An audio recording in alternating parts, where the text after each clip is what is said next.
Oke, kita lihat aja responnya untuk saat ini. Pick terakhir untuk RSCPH, Clint yang jatuh ke arah tangan RSG ini. Kalau sinergi antara Franco dan Yves ini ngeselin banget ya. Iron Hook buat masukin ke dalam real world manipulation. Kita lihat aja nih, akankah terrealisasikan dari RSCPH atau tidak. Sementara RRQ, pick terakhir. Kalau misalnya romernya Valentina yang mau jatuh ke Romer, Cecilian juga oke sih menurut aku. Itu kudanya ya tadi. Ngomong gitu ya? Ada kudanya. Ada kudanya. Kalau si Momo sampai ketawa, sampai kesedek dia. Ya ngomong dulu dong. Kesurupan kuda lagi. sorry. Ya kan? Si Momo, Cecilian. Wow, kelas. Karena kelihatan banget mereka butuh AOE. Butuh late game. Butuh late game. Oke. Butuh siapapun yang bisa menggapai ke arah belakang. Bakal menuju ke arah game ketiga. Game ketiga ini dia RSCPH melawan RRQ Hoshi. Aduh kena jambak gua. Gak apa-apa, sayang untungnya saya sama kamu. Oke, kali ini kita lihat di mana para pemain dari tim RRQ dan ini dia Lancelot yang dimana memiliki power di early dan jangan lupakan RRQ. Kalau misalnya Lancelot memiliki sebuah waktu yang tidak terlalu lama di dalam Mobile Legends. Maksudnya mid to the late game dia sudah agak fall off. Main split push mungkin, main ke arah mapnya ya. Atau emang ngincer ke arah perebutan objektif dengan retributionnya. Yes, lebih ke arah sana Momo-chan. Sementara Light udah ngebuka vision tadi, hampir masuk dash ke area purple box, namun sempat ditahan sama Finn juga. Karena udah melihat pergerakan dari Light tentunya dengan Franco-nya akan sangat mengganggu. Sementara Clay bakal coba untuk clear minion secepat mungkin. Ini mungkin karena membawa Cecilian ya dari Arkeosi. Mau tidak mau Clay-nya harus lebih buying time untuk ngambilin stack terlebih dahulu.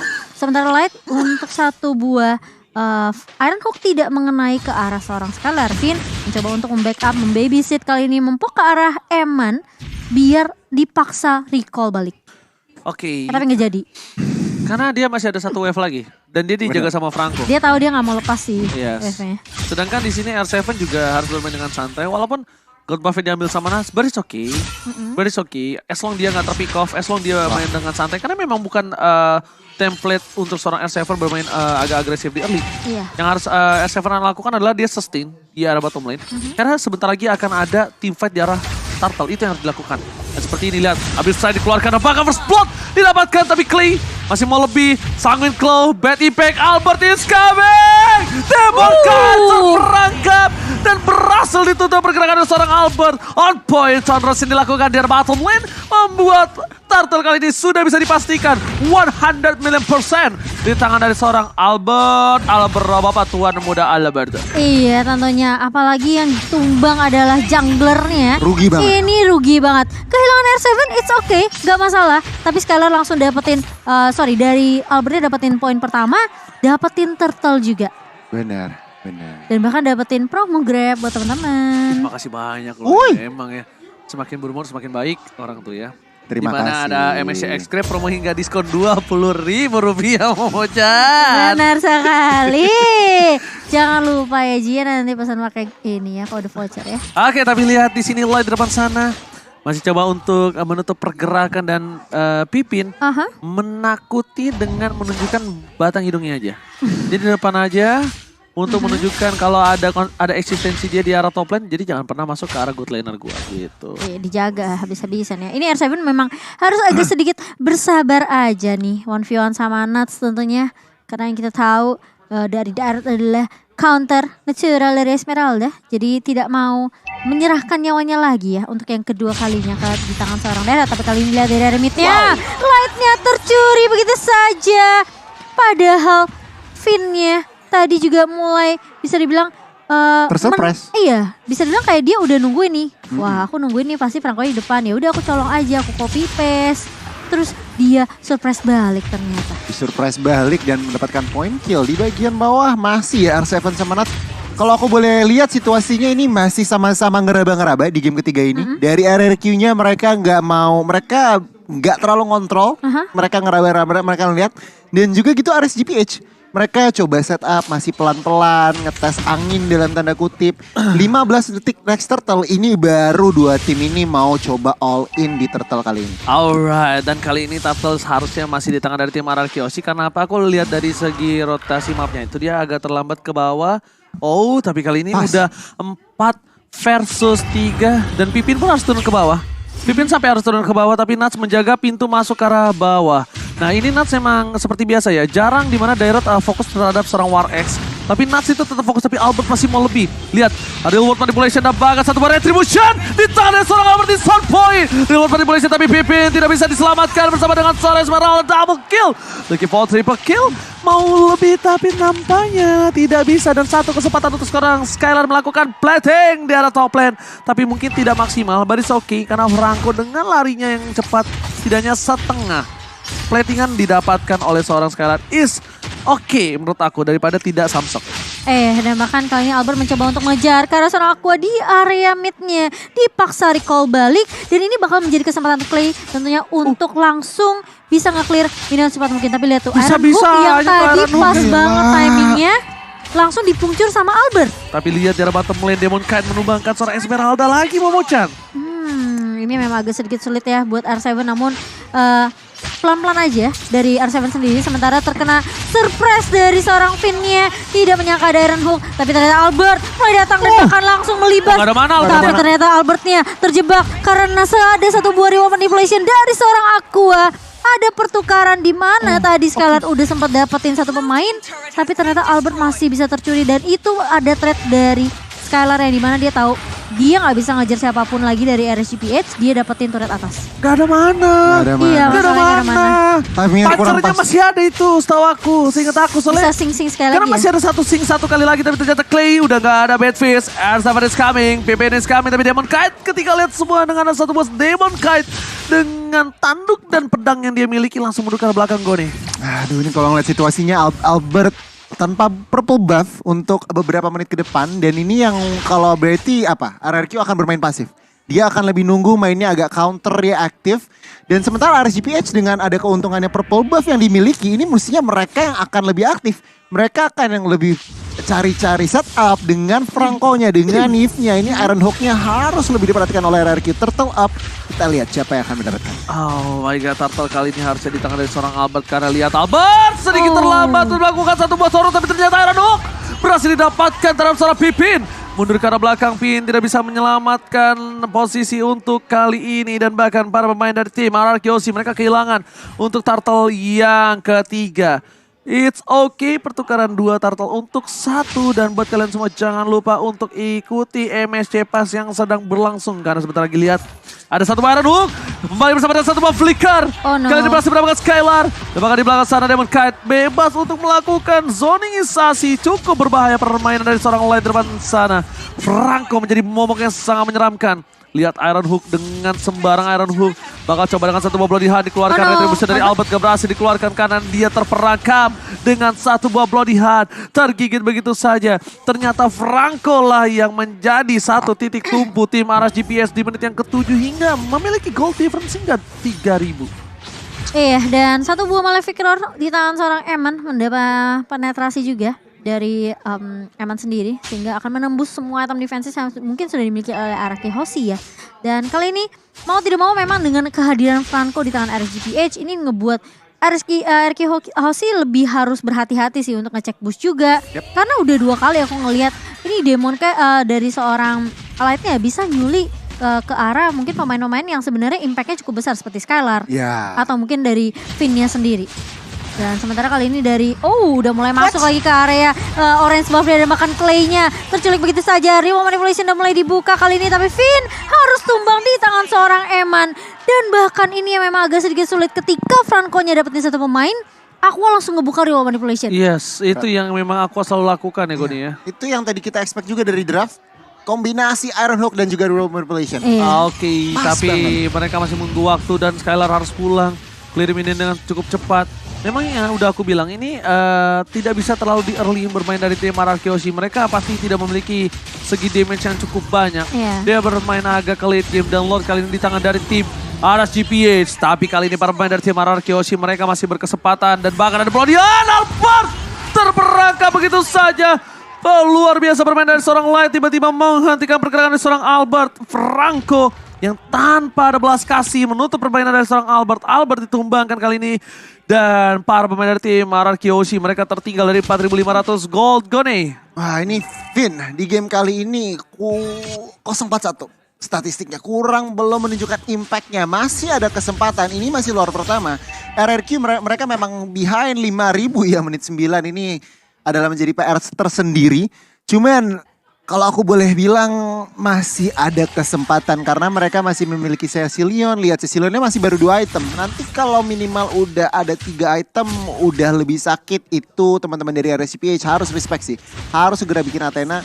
Dan untuk saat ini potensi dari RSG dari item-itemnya memang full damage sih dari Clintnya lihat. Udah BOD, udah mau BOD. Tapi itu yang memang disadari oleh tim dari RCPH. Ketika dari RRQ Oshi mereka memiliki power spike di late game ya. Itu yang mereka lakukan. Tapi lihat langsung dari World Manipulation. Coba untuk menyelesaikan satu buah Lord dengan cukup cepat. Clay di depan sana. Berhasil menghilangkan Lordnya di arah bottom lane. Tapi lihat dari seorang Eman masih mau lebih. Tamparan dari Clay. Iron Hook yang gak berhasil mendapatkan siapapun dari seorang Light Nuts. Masih dengan stikernya fokus mendapatkan satu buah turret di arah top lane Goni. Yes. Untuk saat ini Light baru mengamankan Athena Shield. Respect lagi dan lagi. Dan kalau aku boleh bilang RRQ mereka gak boleh terlalu offside, gak boleh terlalu overextend. Mereka biarin dulu aja RSG memegang kontrol. Kalau mereka mau ngebalikin ini mereka harus bermain respon dalam arti menunggu RSG yang terlalu overcommit, yang terlalu overextend. Di saat mungkin dari segi tamusnya, Derotnya atau mungkin Franco-nya yang terlalu overextend itu yang harus dimaksimalkan. Oh, tapi konsolnya udah mulai terlihat begitu saja langsung pukul mundur kali ini. Tapi ada remote manipulation mencoba untuk menghentikan langkah Pin kali ini yang mundur. Tapi dan bahkan lihat Light-nya bisa ngeculik ke satu pemain yaitu R7 yang harus hilang begitu saja. Tapi ada pertukaran. Skylar berhasil untuk menumbangkan seorang Light kali ini tapi masih mau lebih dari seorang Skylar. Memberikan poke damage saja ke arah seorang Nuts. Dan Nuts masih bisa bertahan, tentunya masih ada Spectre Step untuk mundur dari seorang Nuts. Oke, tapi kali ini lihat bermain dengan sabar, bermain dengan tempo yang pelan dari tim RRQ Oshi. Mereka masih menunggu momentum. Albert juga tidak bisa sembarangan masuk. Kita lihat berkali-kali dengan ada pelodihan yang dimiliki dari seorang Light membuat Albert berhenti, kakinya dipegangin dan digigit begitu saja. Bahkan membuat RRQ Oshi kali ini nggak bisa masuk lebih dalam lagi karena perbandingannya adalah dari seorang Deden masih butuh waktu dan Lord Camp sudah kembali hadir ke Lane of Down kali ini Momo-chan. Di mana Lord sebentar lagi akan berubah, enhance. Lord akan benar-benar bisa membuat satu buah base turret di arah bottom lane itu pecah. Tapi kayaknya mereka tidak mengamankan. Oh nggak di reset, yes. Di reset dulu. Lord di enhance. Mereka mau clear dulu kayaknya. Yes, ini baru mereka ambil. Ini mereka mau dapatkan. Dan kali ini sepertinya dari tim RRQ Oshi juga mereka tidak mau terlalu terburu-buru untuk nabrak. Oh no. Vin masih mau lebih. Light di sana bakal menjadi satu pilihan utama. Vin tertarik dan bakal manipulation. Albert mencoba untuk sabar terlebih dahulu. Flicker ke arah belakang. Mencoba untuk menutup pergerakan dari seorang Skylar dan juga Deden. Para main dari tim RRQ Oshi mereka kehilangan Pipin lagi. Pipin belum mengeluarkan Bloody Hand-nya. Dan agak sedikit terlambat kalau menurut gue pribadi tadi. Kalau Bloody Hand-nya lebih dulu Pipin dibandingkan dari seorang Light, mungkin itu kasusnya akan beda. Tapi Albert gak bisa masuk lebih dalam dan Lord kali ini harus dipasrahkan, direlakan. Nuts masuk lebih dalam lagi. Tapi Falling Star menuntut mundur untuk R7. Masih selamat. Tapi Minion membuat RRQ Oshi setidaknya ada angin segar. Satu turret dipecahkan di arah bottom lane Cody. Ya untuk saat ini dengan ada Lordnya perbandingan 6.800 Momo-chan. Ini prioritas RSG itu ngancerin kalau bisa botakin base turretnya. Kalau bisa, kalau enggak minimal 2 mereka harus dapetin. Itu adalah fokus objektif 2 base turret. Sementara RRQ Oshi mereka harus bertahan. Kalau aku bisa bilang 1 base turret pasti hancur. Mereka harus tahan 2 aja, yang di tengah main di atas. Menurut aku sih ini yang perlu hati-hati adalah reward manipulation dari Aqua sih. Dan bahkan eksekusi yang mungkin bisa nge-surprise banget dari Light sendiri. Karena kalau kita ngelihat dari awal ya, Light menarik. Aku baru buka ritual manipulasinya, tapi sekarang udah enggak. Oh, Flicker tercancel begitu saja. Berhasil dihindari, tapi ada Pipin di depan sana. Tapi lihat pace-nya. Bakal coba dipukul oleh seorang Lord. Untung Lord yang gak cuek, tapi mid base turretnya. Sudah berhasil dipecahkan, akankah diompongkan begitu saja, tapi masih ada Deden from Bogor dengan Cecilian masih bisa mempertahankan. Lihat Konsil, Konsil dikeluarkan, bahkan coba ditabrak. Informasi telah diberikan, Natsa di depan sana dan bahkan ada Skylar menutup pergerakan, tapi lihat, Pipin, again terperangkap di belakang dan bahkan R7 harus mundur ke arah belakang. Iron Hookah berhasil mendapatkan R7, tapi ini berbahaya. Bukan hal yang baik untuk tim Ararki Housi, Mamuchan. Iya, ini agak sedikit sulit karena tadi Skylar sempat ditabrak dengan seorang Nats sendiri. Jadi mau tidak mau tidak bisa nge-follow up juga Finn yang udah ke surprise sama seorang Light. Jadi tim fightnya dari kedua pemain Arceus ini agak sedikit dipisahkan. Dan kali ini Light mau tidak mau dia bakal coba kasih mimpi buruk lagi ke arah Arceus Housi. Mencoba untuk setidaknya ngeberikan presence aja sih ke arah seorang Clay atau mungkin R7 yang berada di paling depannya juga. Dan ini yang membuat RSGPH mereka unggul sebenarnya karena ya dominasi yang dimiliki sama seorang Light ini. Ketika dia bisa coba untuk nangkap satu, selalu ada follow up yang cepat dari Aqua. Dan bahkan dari Eman bersama dengan Nats pun selalu siap untuk nyolong ke arah Skylar ya. Ini Skylar yang benar-benar dicecer habis-habisan sih. Ya, Gimana lagi, dia adalah salah satu ujung tombak yang tertajam dari fisikal sekarang. Cuman untuk saat ini dari angka ter-takedown-nya Skylar sebenarnya masih aman. Berarti positioningnya dia masih perhitungkan, penuh perhitungan. Lihat itemnya Skylar, dia udah hampir full item, bahkan OTW Immortal. Di mana BOD penetration dari Maleficent sudah diamankan, bahkan ada extra movement speed dan juga magic defense dari Brute Force Breastplate. Sebenarnya Skylar ini tinggal main positioning. Dan sementara kalau dari sisi kiri tadi di rotnya udah Hunter Strike sih. Penetration tentunya sakit dan itulah kenapa Nats juga cukup pede berada di depan. Ada item defense, ada item attack, ada follow up. Oh, setup yang cukup unik di bagian atas. Kita lihat bahaya banget ini. Hati-hati nih. Ini setup bahaya banget nih. Dedennya kebuka, ya kan, belakangnya nggak ada yang tahu di mana. Dan ini lihat permain dari tim Ararki Housi. Mereka langsung lihat, itu dia, berbahaya. Di take down dari belakang. Tapi Pipin mencoba untuk menuju ke arah seorang Eman, tapi damage-nya terlalu sakit, masuk kiri didapatkan. 2 hilang, dan bahkan 3 hilang. Ini bencana, oh my god. Harus mundur ke arah belakang Ararki Housi. Mereka harus dengan sabar menunggu bermain dari tim Ararki lainnya untuk kembali ke lane of down. Dan bahkan dari Lordnya kali ini bakal coba didapatkan oleh pemain dari tim Aras GPS. Gak ada yang bisa dilakukan dari seorang Albert dan juga Skylar di posisi seperti ini, Momocha. Tidak ada yang bisa mereka lakukan. Iya, ini sulit banget sih karena setup yang tidak biasa ya dari RSGPS. Tapi kali ini Skylar pun harus kehilangan immortality-nya di bagian atas dan bahkan kehilangan nyawanya. Ini sepertinya bakal menjadi game yang cukup berat untuk Ararki Housi. Yes, apakah mereka bisa mempertahankannya? Bakal ada Albert di sana. Lihat satu kali damage yang diberikan terlalu sakit. Iron Hook kembali dikeluarkan. Berhasil dihindari. Tapi itu dengan Lord yang menuju ke arah tengah tanpa adanya Skylar. Ini berat, lihat Albert cuma lewat aja. Dia udah seperempat darah. Dia harus bisa numbangin Aqua tapi agak kuasa. Oh my god! Iron Hook again with flicker. Berhasil mendapatkan satu. Momentum berhasil didapatkan. Albert kabur ke arah belakang tapi dia dari seorang Clean terlalu jauh. Dan bahkan ini akan menjadi akhir dari Ararki Housi di game yang ketiga. Oh no! Arasji berhasil mengamankan poin pertama mereka again and again dengan adanya Franco dari Light.